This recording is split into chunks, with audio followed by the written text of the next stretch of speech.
que fait Google dans tout ça? Quelques mots, peut-être de 2 minutes. Donc, je disais que Google ne fait pas d'enchères publiques au sens de la loi. Donc, Madame Labarthe a bien défini exactement, c'est important, la qualification juridique de tous ces métiers-là. On en reviendra peut-être aussi après sur qu'est-ce qu'un site éditeur, qu'est-ce qu'un hébergeur, qu'est-ce qu'un courtier, qu'est-ce que voilà, une marketplace, toutes ces plateformes-là, et la qualification a une incidence importante après sur la responsabilité. Donc c'est important de savoir où on se trouve et qui on est. Alors Google, donc c'est de l'indexation de recherche. C'est pas un éditeur de contenu. Il n'y a pas de contenu, simplement de l'indexation. C'est une vision globale et c'est l'idée d'une organisation de l'information. C'est-à-dire l'information du monde, l'organiser et la redistribuer à tous gratuitement. Alors, je pense que le consommateur est protégé. Le consommateur est même extrêmement protégé sur Internet.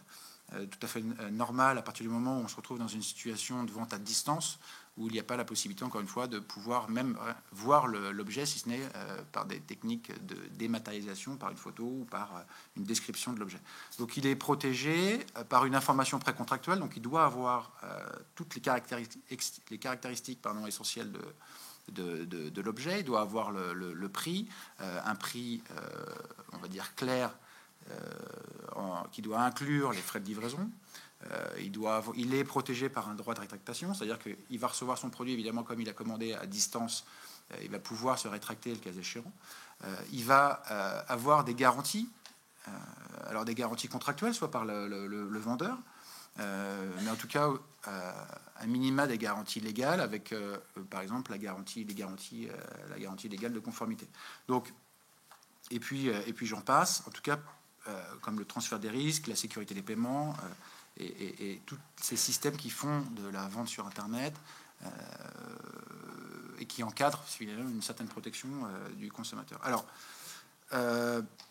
si on rapidement sur la directive, Madame Labarthe en a déjà évoqué si on doit retenir deux choses de cette directive-là, il faudrait retenir une information précontractuelle qui est renforcée, donc à l'égard du consommateur, et puis ce fameux droit de rétractation.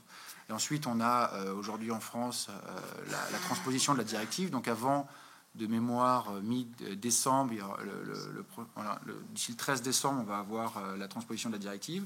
Ici, la directive européenne, on s'inscrit dans un cadre de transposition et d'harmonisation maximale. Donc, c'est-à-dire que la marge de manœuvre du législateur est assez faible, puisqu'on finalement va, pour reprendre un terme un peu Internet, copier-coller les dispositions principales, si ce n'est toutefois qu'on va retrouver des notions un peu spécifiques comme la class action à la française ou une définition de consommateur, mais je crois qu'elle a disparu entre-temps et qu'elle peut réapparaître bientôt devant l'Assemblée nationale.